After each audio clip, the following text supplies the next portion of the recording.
Hello বন্ধুরা, আজকে আমি আপনাদের জন্য আবারও নিয়ে চলে এসেছি একটি নতুন চিকেন কষা রেসিপি। তো এই রেসিপিটা বানানোর জন্য সবার প্রথমে আমরা একটি কড়াই গরম করে নিয়ে তার মধ্যে কিছু পরিমাণ বাটার দিয়ে দেবো।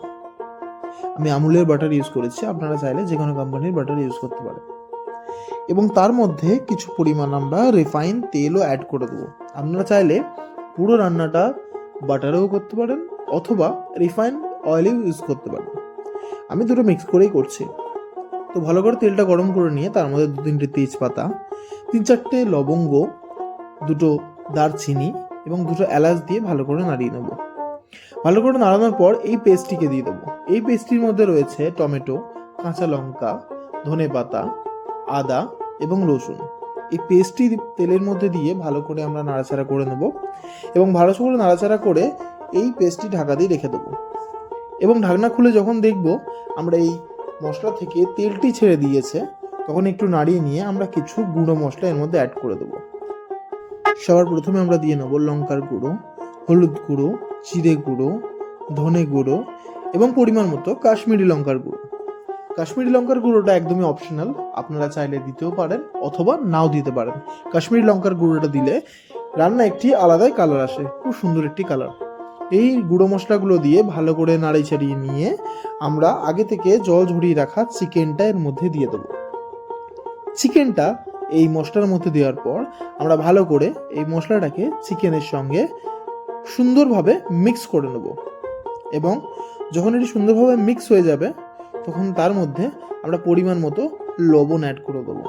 আমরা মশলাতে আগেও চাইলে লবণটা দিতে পারতাম, কিন্তু যদি লবণটা এখন অ্যাড করা হয় তাহলে লবণটা পুরোপুরি মাংসের ভেতর ঢুকে যাবে, সেই জন্য আমরা লবণটা পরে ইউজ করব। এবং মাংসটা ভালো করে নাড়াচাড়া করে নিয়ে আমরা কিছুক্ষণ ঢাকা দিয়ে রেখে দেবো। মনে রাখবেন এই সময় গ্যাসের ফ্লেমটা যেন লোতে থাকে। ঢাকনা খুলে আমরা আগে থেকে কেটে রাখা আলুগুলো এর মধ্যে অ্যাড করে দেবো এবং কিছু পরিমাণ চিকেন মশলা আমরা এর মধ্যে অ্যাড করে দেবো।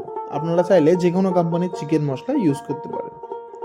চিকেন মশলাটা দেওয়ার পর আমরা ভালো করে মাংসটাকে নাড়িয়ে চাড়িয়ে নিয়ে তার মধ্যে পরিমাণ মতো জল দিয়ে ভালো করে কষিয়ে নেব। জল বেশি ইউজ করবেন না, কারণ মাংস থেকে অলরেডি জল ছাড়বে।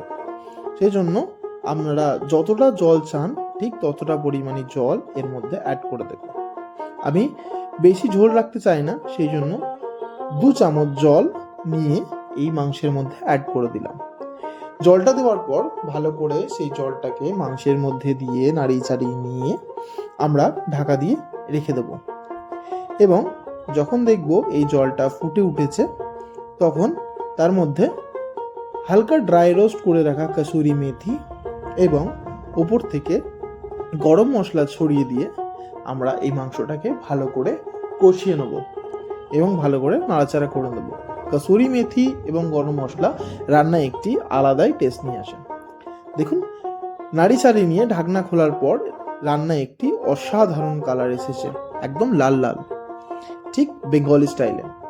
সো আপনারা এবার আপনাদের নিজেদের পছন্দ মতো জিনিসের সাথে এটিকে সার্ভ করতে পারেন। তো চলুন, দেখা হচ্ছে আবার একটি নতুন এপিসোডের সাথে।